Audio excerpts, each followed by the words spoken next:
তারেক জিয়া বক্তৃতা দিচ্ছে বারবার এবং বিভিন্ন ধরনের নাটক করছে তার মঞ্চের মধ্যে।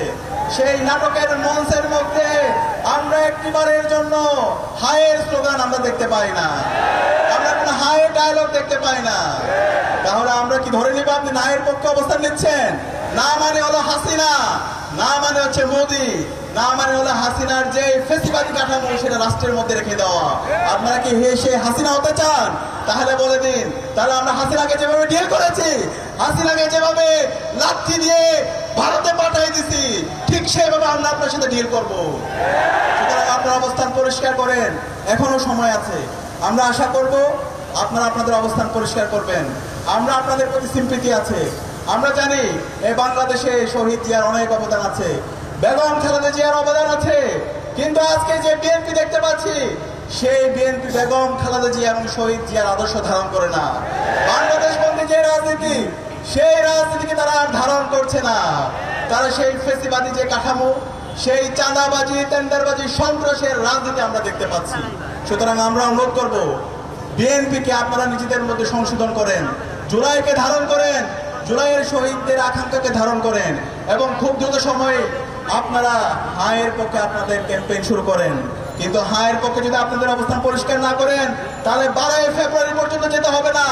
তার আগে বাংলাদেশের মুক্তিকামী ছাত্র জনতা আপনাদের বিরুদ্ধে গণরায় দিয়ে দিবে।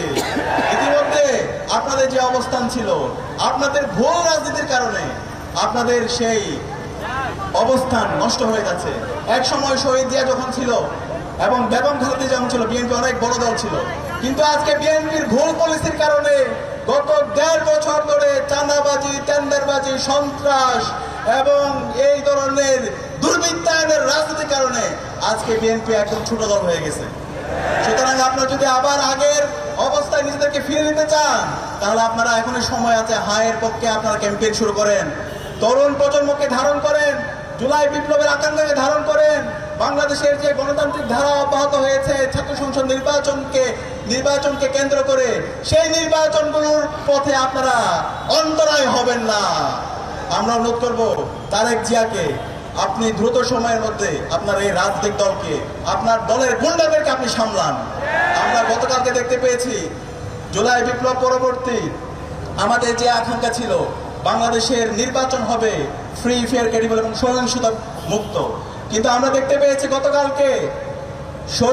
গতকালকে শেরপুরে বাংলাদেশ জামাত ইসলামের উপজেলা সেক্রেটারি রেজাউল করিম ভাইকে বিএনপি সন্ত্রাসীরা কুপিয়ে হত্যা করেছে।